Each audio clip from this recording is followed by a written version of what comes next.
विधानसभा चुनाव चल रहे हैं और विधानसभा चुनाव में वोटिंग से पहले इस समय सीटों को लेकर के तकरार देखने को मिल रही है।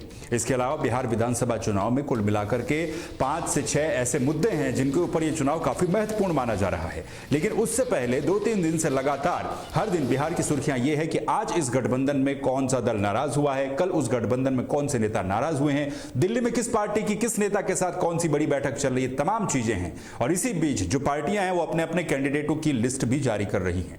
बीजेपी की तरफ से लिस्ट जारी की गई, जेडीयू की तरफ से भी आज लिस्ट जारी की गई, आरजेडी की तरफ से भी लिस्ट जारी की गई, कांग्रेस की तरफ से अभी नहीं की गई। लेकिन आरजेडी का जो गठबंधन है यानी कि महागठबंधन है उसमें अभी तक सीटों को लेकर के क्लियरिटी है नहीं। एनडीए गठबंधन में सीटों को लेकर के जैसे ही ऐलान किया गया वैसे ही नाराजगी की खबरें सामने आ गई। कल तो यहां तक खबरें सामने आ गई कि नीतीश कुमार भी नाराज हैं, जीतन राम मांझी तो नाराज हैं ही, लेकिन उसके अलावा बाकी लोग भी नाराज बताए जा रहे हैं। अब किस पार्टी की कितनी सीटें हैं, कौन कितनी सीटों पर चुनाव लड़ेगा, किसकी कितनी सीटें काटी गई, मसलन जेडीयू क्या बिहार में धीरे धीरे खत्म होने की कगार पर जा रही है, इस बात को लेकर के डिबेट भी शुरू हो गई है। क्योंकि बिहार में बड़ा भाई कहलाई जाने वाली पार्टी जेडीयू इस बार बराबरी पर आ गई। हालांकि अब खबरें यह हैं कि फिर से बड़े भाई का दर्जा उन्हें मिल सकता है, क्योंकि बीजेपी की एक आध सीट कम करके जीतन राम मांझी को या उपेंद्र कुशवाहा को दी जा सकती है और ऐसा ही चिराग पासवान के साथ भी संभवतः हो सकता है। तो ये तमाम चीजें हैं। इन तमाम चीजों को लेकर के बिहार का विधानसभा चुनाव किस ओर जाएगा, किस तरफ दिखेगा, ये सब चीजें देखने वाली बातें होंगी। इसी बीच आज का एक बड़ा अपडेट इस समय आपको बता दें, जेडीयू की तरफ से भी टिकटों का ऐलान कर दिया गया है। अपनी एक लिस्ट जेडीयू की तरफ से जारी की गई है और एनडीए गठबंधन से ये बड़ी खबर इस समय हम आपको बता रहे हैं, जहां पर जेडीयू की तरफ से टिकट का ऐलान कर दिया गया है। जेडीयू की तरफ से पहली लिस्ट जारी कर दी गई है और इस लिस्ट में कुछ महत्वपूर्ण नाम भी शामिल है। तो ब्रेकिंग न्यूज़ भी आपको हम बताएंगे, लेकिन उससे पहले ये आप तस्वीरें देखिए। आज तेजस्वी यादव का नॉमिनेशन था और तेजस्वी यादव का नॉमिनेशन भी आज हुआ है और इस नॉमिनेशन में उनके साथ उनकी पार्टी के महत्वपूर्ण नेता भी शामिल थे। हालांकि अभी आरजेडी की तरफ से जो लिस्ट है वो जारी नहीं की गई, कुछ एक प्रत्याशियों पर सहमति बननी बाकी है। किसी भी वक्त जो लिस्टें हैं वो लगातार जारी बिहार में हो ही रही है, अपडेट लगातार स्थितियां हो रही हैं। तो बड़ी खबर इस समय आपको बता रहे हैं, ये बड़ी खबर आपकी स्क्रीन के ऊपर, जहां बिहार विधानसभा चुनाव को लेकर के पहले लिस्ट जारी की गई है जनता दल यूनाइटेड की तरफ से, नीतीश कुमार की पार्टी की तरफ से। 16 अक्टूबर से नीतीश कुमार खुद प्रचार प्रसार शुरू करेंगे, ये बड़ी खबर इस समय सामने आ रही है। जल्द ही जेडीयू अपनी दूसरी लिस्ट भी एक आध दिन में जारी कर सकती है। बिहार विधानसभा चुनाव से जुड़ी हुई बड़ी खबर, जेडीयू ने 57 प्रत्याशियों की लिस्ट जारी की है। इस लिस्ट में अनंत सिंह को मोकामा से जेडीयू प्रत्याशी बनाया गया है, टिकट दिया गया है। एनडीए के प्रत्याशी होंगे और पहली लिस्ट में मंत्री श्रवण कुमार और विजय कुमार का नाम भी शामिल है। तो ये बड़ा अपडेट इस समय आपको हम बता रहे हैं। लेकिन इन सब के बीच बिहार चुनाव काफी दिलचस्प होता जा रहा है। दूसरी तरफ प्रशांत किशोर भी हैं। इन तमाम बातों को लेकर के चर्चा करेंगे, सीधे अपने मेहमानों के पास चल लेते हैं। और हमारे साथ इस समय, क्योंकि हमारा पैनल जुड़ चुका है, हमारे साथ विनोद कुमार तिवारी जी हैं, राजनीतिक विश्लेषक हैं, हमारे साथ जुड़ चुके हैं। साथ ही शेर सिंह राणा संयोजक, राष्ट्रीय संयोजक आरजेपी के हैं, वो भी अब से कुछ ही देर बाद हमें ज्वाइन करेंगे। तिवारी साहब आपके पास आते हैं पहले, क्योंकि आपने बड़ी बारीकी से बिहार को देखा है, वहां की पॉलिटिक्स को समझते हैं, जानते हैं। इस बार का चुनाव पिछले चुनावों की तुलना में कंपेयर अगर हम करें तो कितना डिफरेंट नजर आ रहा है आपको? क्योंकि अभी सीटों को लेकर के ऐलान हुआ है, गठबंधन दोनों ही हैं और दोनों ही गठबंधनों में जो दल हैं वो एक दूसरे से नाराज भी बैठे हुए हैं। दूसरी तरफ लिस्ट जारी हो रही है, नॉमिनेशन भी हो रहे हैं। तो पिछले चुनाव की तुलना में इस बार का चुनाव क्यों महत्वपूर्ण है, क्यों इंपॉर्टेंट है बिहार के लिए? तिवारी। वैसे तो नमस्कार चौहान साहब। वैसे तो हर चुनाव हम लोग के लिए इम्पोर्टेंट बिहार में रहता ही है, बट इस चुनाव को अगर देखा जाए तो उसमें एक जो तीसरी पार्टी आई जन स्वराज, जिसके साथ लोगों को कुछ उम्मीदें शुरू में बंधी। उनकी जो पद यात्रा वगैरह थी, उन चीज़ों को सोची थी एक नई दिशा मिलेगी, एक नया ट्रांसफॉर्मेशन रहेगा, ट्रायल नहीं रहेगा। बट धीरे धीरे जो कुछ समय गुजरा और उसमें लोग जुड़ने लगे, तो हम लोग को भी लग रहा था कि कुछ नई चीज जरूर आएगी। प्रशांत किशोर क्योंकि बड़े पढ़े लिखे और काफी पार्टियों के साथ उनका मतलब आप मीडिया इन्फ्लुएंसिंग का काम रहा, तो उससे, और एक अच्छे नागरिक भी हैं, पढ़े लिखे भी हैं, और उनसे उम्मीद बिहार को जगी। बट जैसे जैसे टिकट बंटवारे का समय आया तो फिर वो लगा कि नहीं, वही लिख पे वो जा रहे हैं, कोई नई चीज नहीं मिल रही है हम लोगों को। उनको उनका भी कि पहले हमको बना दीजिए, जी। लाइक जो केजरीवाल साहब ने किया, या नॉर्मली जो पार्टियां करती हैं, वो ऐसा नहीं है कि एनडीए वाले नहीं करते हैं, बड़ी बड़ी कहानियां डाल देना। लेकिन तिवारी साहब बिहार में उनको लेकर के यही एक तरह से बात कही जा रही है कि क्या प्रशांत किशोर जो कि ये दावा कर रहे हैं कि वो बिहार में एक बदलाव के लिए आए हैं, तो क्या वो दिल्ली की तरह ही वहां पर, क्योंकि दिल्ली में जिस तरीके से अरविंद केजरीवाल आए, नहीं, वो क्या उन्हें जिस तरीके से कहा जा रहा है कि भाई ये बिहार के अरविंद केजरीवाल हैं, हालांकि उनका दावा अपनी जगह है कि हम राजनीति को बदलने आए हैं, बिहार को बदलने आए हैं। नहीं, बिल्कुल वो राजनीति बदलने नहीं आए हैं। वो भी एक ट्रायल था कि पहले हमको आप किंग बना दीजिए, हमको वोट दे दीजिए, बाकी जो अपोजिशन है वो सारा, अपोजिशन को नहीं बदलना चाहिए ना, आप जी। सिस्टम को बदलिए। तो सिस्टम को बदलने की जगह वो ये अशोक चौधरी वो भी हुआ कि साहब अपोजिशन को हम सुधारने आए हैं, जी। हम आपसे अपोजिशन की सुधार की मांग तो करते नहीं है।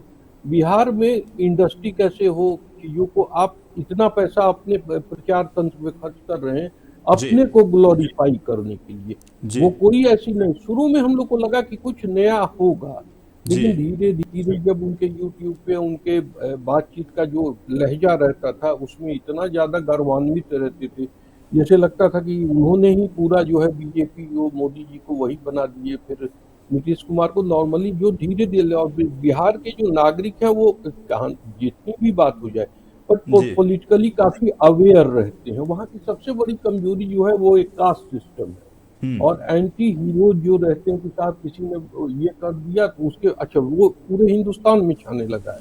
जी। तो वो उस चीज को तो प्रशांत किशोर शुरू में लगा कि नहीं नहीं कुछ नया ला रहे हैं, लेकिन फिर वो बाद में धीरे धीरे जब एंड में आके टिकट बंटवारे की बात हुई जी। तो उन्होंने साहब उन लोगों को ही चुनना शुरू किया, या तो जो पैसे से मजबूत रहे या कोई पुराना नाम रहा।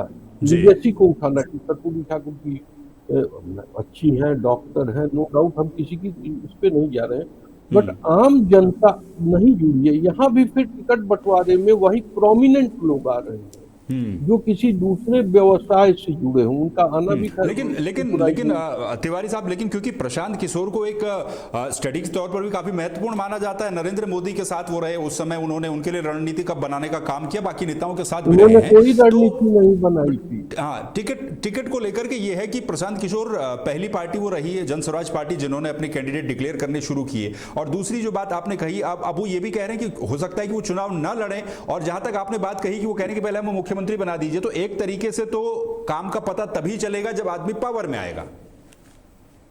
नहीं, काम का पावर में आने से नहीं है, आप पहले अपनी दिशा दे सकते हैं। ट्रायल नहीं होना चाहिए, आपको पहले आपको बताना पड़ेगा कि साहब बिहार 200 करोड़ रुपए आप अगर अपने इस पे खर्च कर रहे हैं प्रचार पे, तो 2 गांव से अगर शुरू किए रहते कि साहब 2 गांव में इस तरह का या एक डिस्ट्रिक्ट में हम डेवलपमेंट इस तरह से कर रहे हैं, तो उससे चीजें समझ में आती। 3 साल इन्होंने अपने को ग्लोरीफाई किया, उसके अलावा इन्होंने कुछ भी नहीं किया, और वो पार्टियां वही करती। पहले आप हमको, पहले आप अपना रोड मैप तो दीजिए।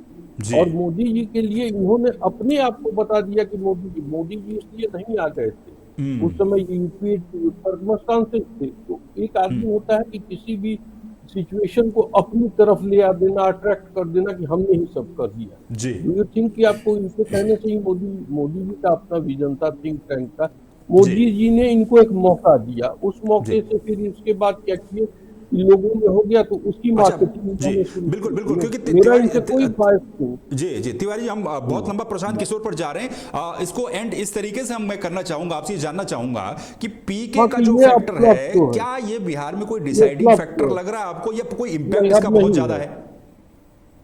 नहीं, बहुत इम्पैक्ट अब नहीं है।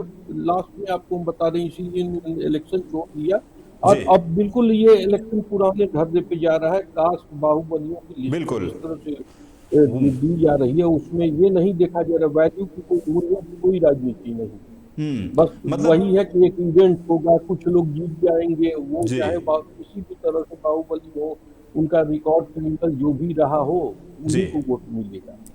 मतलब जो मल्टीपोलर बनाने का वो दावा कर रहे थे, एक तरीके से देखा जाए तो सीधा एनडीए और गठबंधन के बीच में ये मुकाबला होगा। गठबंधन ही बीच में होगा, यही 2 रहेंगे। और जी प्रशांत जी अब फ्लॉप शो। जी। अच्छा, मेरा एक अपना एक मानना और है। जी, एक और चीज तिवारी साहब हमने ये देखी अभी टिकटों को लेकर के जब ऐलान हो रहा था कि भाई कौन सी पार्टी कितनी सीट पर लड़ेगी, जेडीयू और बीजेपी के बीच में जो कुछ भी इससे पहले तक था, क्या वो धीरे धीरे अब एक, क्योंकि हम नीतीश कुमार को देखते हैं तो जेडीयू याद आती है बिहार में, कोई दूसरा चेहरा नीतीश कुमार के बाद जेडीयू के पास ना तो नजर आता है, और जिस तरीके से सीटें घटी हैं, चाहे वो जीतने के मामले में घटी हो या फिर लड़ने के मामले में घटी हो, इस बार बराबरी पर आ गए हैं। पहले बड़े भाई हुआ करते थे, अब कहा जा रहा है भाई बराबरी पर आ गए, तो भविष्य क्या होगा? क्या जेडीयू अब अंत की तरफ नहीं, कहीं जा रही बराबरी पे क्या, है, वो तो स्ट्रेटेजिकली सीधे बीजेपी इसको ले जा रही है? नीतीश कुमार का तो ये अब नहीं वो आ पाएंगे, क्योंकि उनको तो 101 अगर मिला भी है तो 145 तो इनके पास है, जी बीजेपी के पास है। जीतन राम मांझी और जो चिराग पासवान है, ये कभी भी वो बीजेपी ही है जी भाई। आप बैक टू ड्राइव है, बट वो पूरी नीतीश कुमार जी इस बार जो है, जी मुझे नहीं लगता है कि वो सीएम बन पाएंगे। जी। सरकार लेकिन टक्कर बहुत कांटे की रहेगी। हम्म। आप बिल्कुल तेजस्वी को इग्नोर नहीं कर सकते हैं। जी वो मजबूती से लड़ेंगे। कांग्रेस को उन्होंने पिछली बार जो गलती की, इस बार वो गलती नहीं करने जा रहे हैं। एमवाई फैक्टर तो वहां रहेगा ही। जी। अच्छा, अब क्योंकि कुछ आपने कहा जो कि टक्कर बहुत कांटे की होगी, और क्योंकि जो स्थितियां हैं, आपने कहा कि नीतीश कुमार सीएम नहीं बन पाएंगे, और ये बात प्रशांत किशोर भी लगातार कह रहे थे कि कम से कम नीतीश कुमार तो सीएम नहीं बनने वाले हैं। यहां अब हाँ, वो बात नहीं ये भी सामने बनेंगे। आ रही है कि बीजेपी की कुछ सीटें कम करके हो सकता है कि मांझी को या फिर कुशवाहा को दी जाए। चिराग पासवान को लेकर के डिबेट काफी ज्यादा है कि भैया पिछला जो लोकसभा चुनाव था उसका इनाम उन्हें मिला है, एक लोकसभा सीट के एवज में 6 विधानसभा की सीट ले गए, 29 मिल गया है, और वहां जेडीयू से 15 सीटें कम हो गई, बीजेपी ने सिर्फ अपनी 9 ही सीट काटी है। तो ऐसी स्थिति में हम अगर देखें तो क्या संभावनाएं नजर आ रही कि अगर मान लीजिए एनडीए की सरकार वहां पर बनती है, जेडीयू पीछे रह जाती, बीजेपी आगे चल जाती है, तो बीजेपी के पास वो चेहरा कौन होगा जिसको प्रोजेक्ट किया जा सकता है, चाहे हम सम्राट चौधरी की बात कर लें या दूसरे लोगों की बात कर लें? चिराग पासवान बीजेपी के तरफ से सीएम प्रपोज किए जा सकते हैं। जी, चिराग अगर पासवान। सीट परफॉर्म अगर इन्होंने अच्छा किया जी तो चिराग पासवान को चीफ मिनिस्टर बनाया भी जा सकता है, और वो ठीक भी रहेगा। जी चिराग अच्छे नेता हैं, यंग हैं। जी मेरा उनसे कोई बहुत व्यक्तिगत ये नहीं है, बट मेरा मानना है कि सोबर भी हैं हर तरह से, और प्रशांत किशोर वगैरह भी लास्ट में चिराग के साथ आ जाएंगे। इलेक्शन के डे पे हो सकता है कि प्रशांत किशोर की पार्टी, प्रशांत किशोर अब खुद नहीं लड़ रहे हैं, जी वो अपनी स्थिति समझ चुके हैं, तो वो अपने काडर को उस तरफ ले जा सकते हैं। जी जी।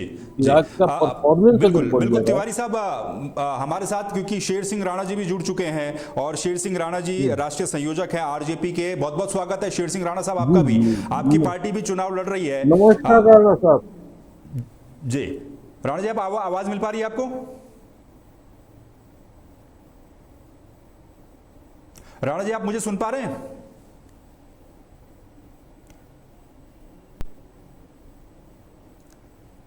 चलिए, राणा जी की आवाज नहीं आ पा रही है। राणा जी, आप अपना ऑडियो या तो माइक आपका म्यूट होगा तो उसको अनम्यूट कर लीजिए जब तक। आपको आवाज मिल पा रही है? राणा जी, शेर सिंह राणा साहब आपकी आवाज नहीं आ पा रही, आप अपना माइक थोड़ा सा चेक कर दीजिए। जब तक राणा जी हमारे साथ ऑडियो से कनेक्ट होते हैं, तब तक हम विनोद कुमार तिवारी जी के पास वापस से चलेंगे। तिवारी साहब, आपने कहा कि चिराग पासवान को लेकर के जिस तरह की स्थितियां बनी हैं पिछले कुछ समय में, एक तो हम देख रहे हैं कि पिछले लोकसभा एक हनुमान वो कहते हैं बीजेपी का खुद को, और क्या बीजेपी ये भी यहां पर देख रही है कि लॉन्ग टर्म के लिए उनके लिए मुफीद कौन है? क्या नीतीश कुमार है या चिराग पासवान है? चिराग पासवान 100%। अब नीतीश कुमार का तो ये लास्ट है जी। उनको एक नाथ शिंदे की तरह वहां पे यहाँ किनारे किया जाएगा। वैसे भी वो परफॉर्म नहीं कर रहे हैं जी नीतीश कुमार, और चिराग को मौका मिलना चाहिए। जी जिस तरह से लास्ट टाइम चिराग का परफॉर्मेंस रहा है, और प्रशांत किशोर आप भी इन चीजों को समझते हैं। वो अपने को लोगों से वैसे भी लोग जान रहे थे, बट वो मौके का फायदा हमेशा उठाते हैं। जैसे जी मोदी साहब की जीतने का लिख फिर वो तेलंगाना में चले गए, अपने आप जी को मीडिया इन्फ्लुएंसर अब जी। लोगों को चलिए, उनसे शेर सिंह कहने राणा के जी हमारे लिए साथ जुड़ चुके हैं। तिवारी जी, वापस आपके पास आऊंगा। राणा साहब, आप सुन पा रहे हैं? जी जी बिल्कुल जी, आपका बहुत बहुत स्वागत है राणा जी इस चर्चा में। और क्योंकि आपकी पार्टी भी, आरजेपी भी इस समय चुनाव लड़ रही है, 8 प्रत्याशी आपने भी डिक्लेयर किए हैं। पहले तो किस तरीके से देख रहे हैं बिहार में इस बार के चुनाव को? कहा जा रहा है काफी महत्वपूर्ण चुनाव, देश के नजरिए से तो है ही, लेकिन बिहार के नजरिए से भी है। और किस तरीके से इस चुनाव को देख रहे हैं, क्या मुद्दे हैं और क्या स्ट्रेटेजी रहेगी अभी फिलहाल? देखिए, अगर मैं अपने राष्ट्रवादी जनलोक पार्टी की बात करूं जी तो अभी हमने पहली सूची जारी की है और 8 प्रत्याशी अभी दिए हैं नाम, जी और अंतिम समय तक तो पर हम लोग चुनाव लड़ेंगे। जी अभी तेज प्रताप जी के साथ हमारा गठबंधन हुआ था, जी लेकिन जिस तरीके से तेज प्रताप जी ने बिना किसी सलाह मशवरे, तो मुझे नहीं लगता है कि उनसे आगे जो है इसी प्रकार से मिलके काम हो पाएगा। जी तो अभी कुछ और दूसरे राजनीतिक दल हैं, छोटी पार्टियां हैं, जैसे अभी कल जो है पूर्वांचल मोर्चे के लोग आए थे, और इसी जी तरीके से छोटी छोटी जो पार्टियां हैं वो लोग संपर्क कर रहे हैं। जी तो उनके साथ मिलकर हम लोग चुनाव लड़ने जा रहे हैं। जी और बिहार में जो हमारा मुद्दा है वो सबसे पहले वन एंड ओनली वन मुद्दा ये है कि बिहार से बेरोजगारी के कारण पलायन हुआ है। जी तो हमने अपने मैनिफेस्टो में ये वादा किया है, क्योंकि हम 2020 में भी चुनाव लड़े थे, जी और 2020 में हमने 24 सीटों पर चुनाव लड़ा था। तो इस बार भी हमारा वही मेन मुद्दा है जी कि पलायन किस प्रकार से रुके। तो हमने ये वादा किया है कि या तो हम हर हाथ को रोजगार देंगे, जी और अगर रोजगार नहीं दे पाते हैं जी तो हम हर पोस्ट ग्रेजुएट बच्चे को, ग्रेजुएट बच्चे को, और जो इंटरमीडिएट बच्चा है उन सभी को जो है बेरोजगारी भत्ता देंगे।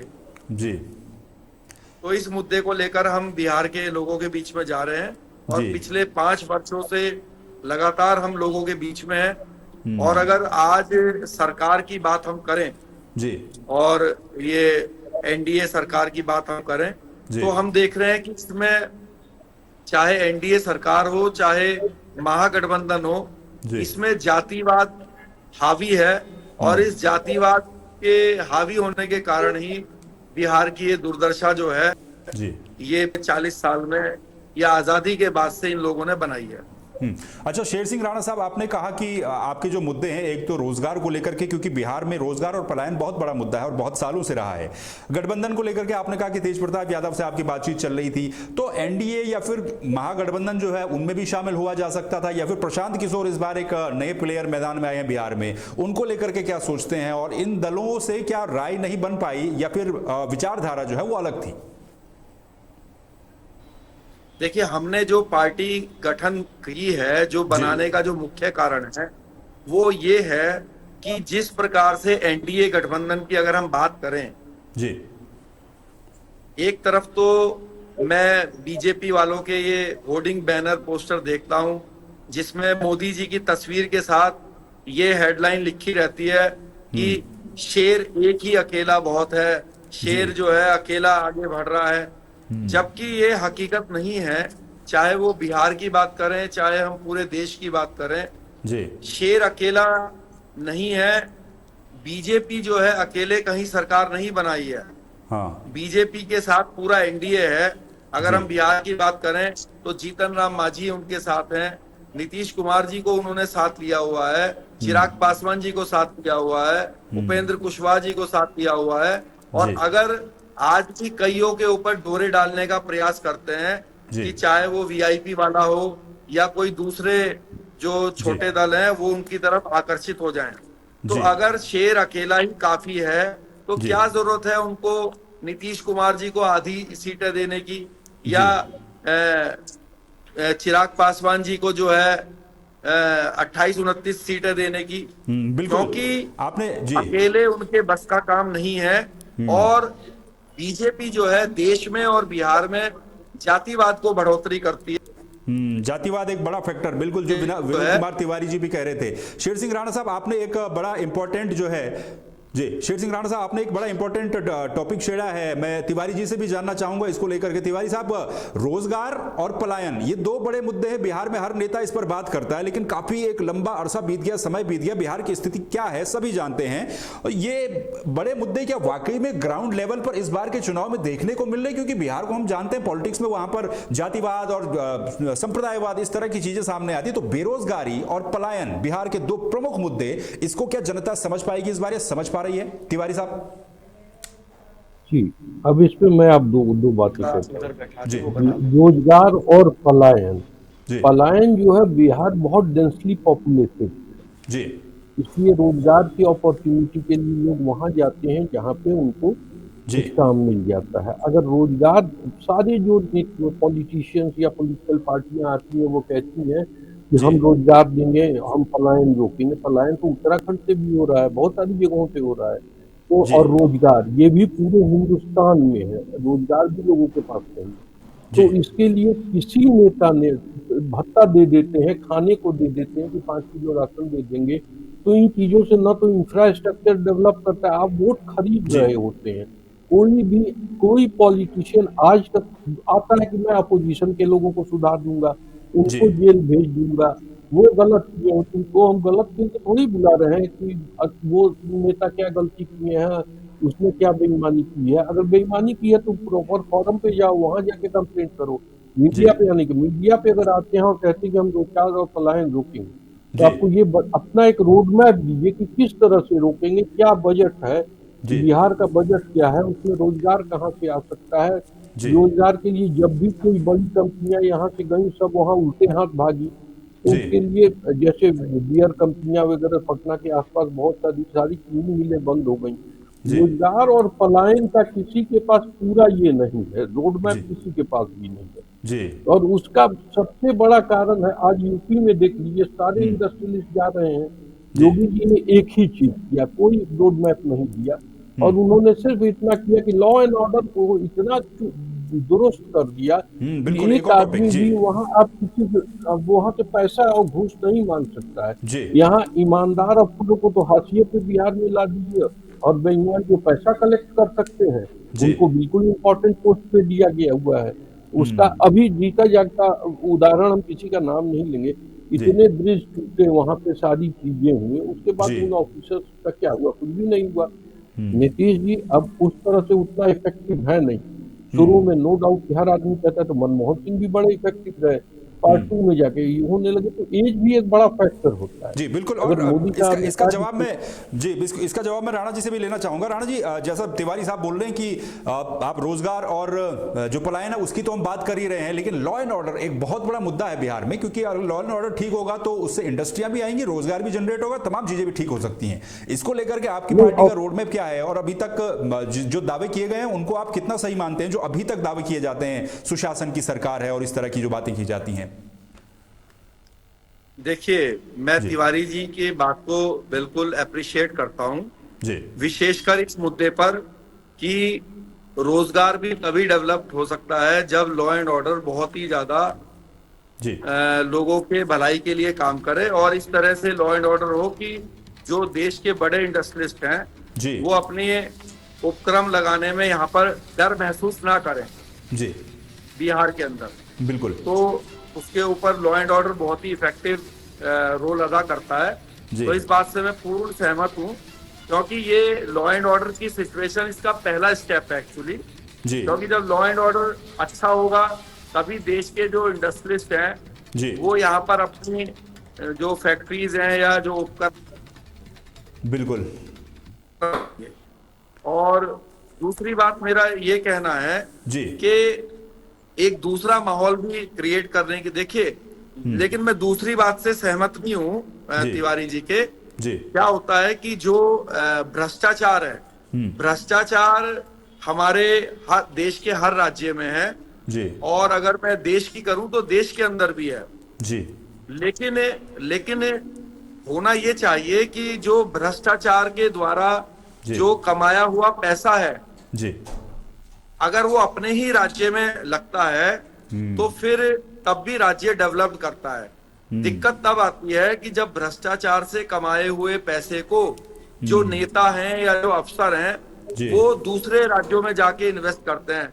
आज ये हो रहा है कि पैसे तो मंत्री जी जो है या ऑफिसर्स हैं वो बिहार से कमा रहे हैं भ्रष्टाचार करके, लेकिन उसको इन्वेस्ट कर रहे हैं गुड़गांव में, मुंबई में। तो अगर मान लीजिए यहाँ से भ्रष्टाचार किया हुआ पैसा गुड़गांव में होटल बनाने में लगा, तो बिल्डिंग जो है वो तो गुड़गांव में बनी ना, तो जो मतलब रोजगार बिल्कुल, जनरेट मतलब होगा आपका कहना ये है कि वो गुड़गांव में भ्रष्टाचार होगा। के नाम पर पैसा कमा दिया बिहार से, लेकिन उसको इन्वेस्ट कर दिया बाहर जा करके। एक और चीज शेर सिंह राणा साहब, क्योंकि आप चुनाव लड़ सर रहे हैं, आपकी सर पार्टी चुनाव में।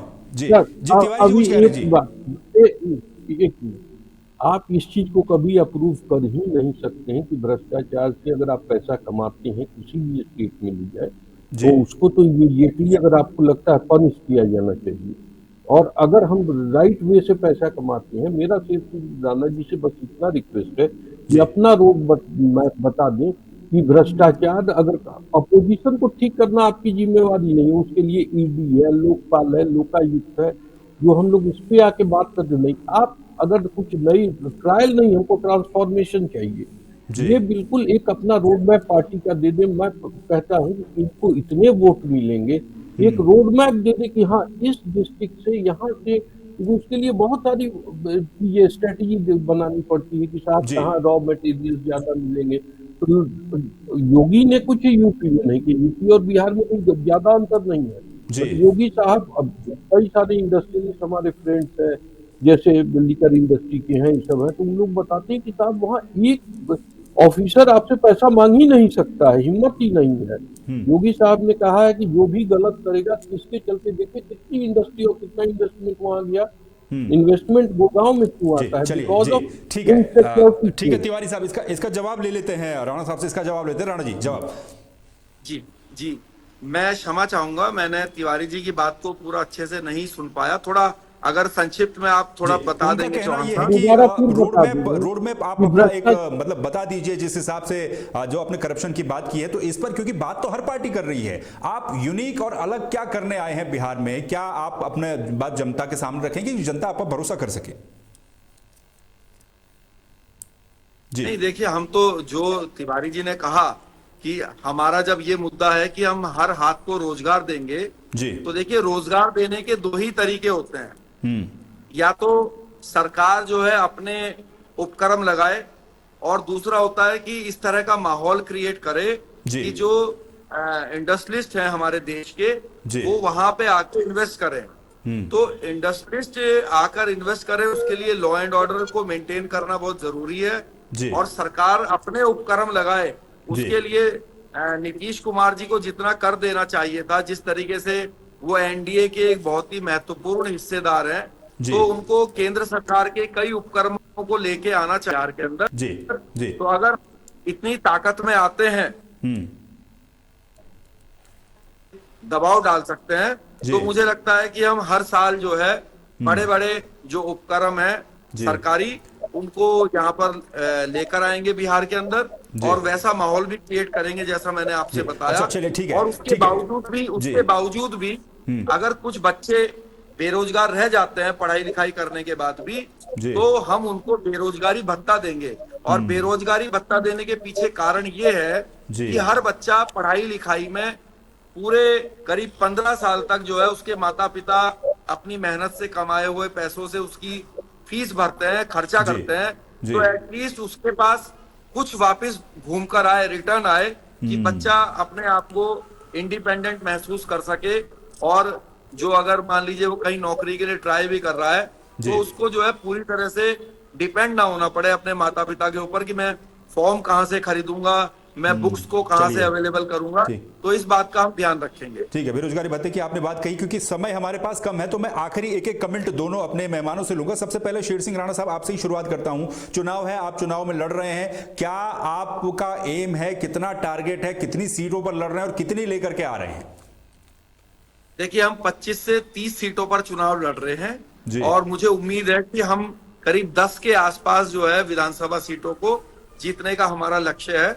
और हमारा ये उम्मीद है कि हम 10 सीटों से ज्यादा जीतेंगे, और सरकार में अपने मैनिफेस्टो को, जो हमारे मैनिफेस्टो को मानेगा, जो हमारी शर्तें हैं, तो जी। उसको हम समर्थन देके सरकार का हिस्सेदार बनेंगे। जी। और बिहार को जो है नंबर 1 राज्य बनाने के लिए काम करेंगे। जी बिल्कुल। विनोद कुमार तिवारी साहब, जैसा शेर सिंह राणा जी ने कहा कि कम से कम 10 से 15 सीटों पर वो उम्मीद करते हैं कि वो जीत करके आएंगे, तो क्या आपसे मैं ये जानना चाहूंगा फाइनल कमेंट में कि बिहार की स्थिति आपको किस ओर जाती हुई नजर आ रही है? क्या इसी तरीके से 10-15 सीट या 20 सीट वाले किंग मेकर बन जाएंगे इस बार, या जैसा कि बीजेपी दावा करेगी भाई 200 के पार सीटें लेकर के जाएंगे, तो क्या स्थिति आपको फिलहाल नजर आ रही है?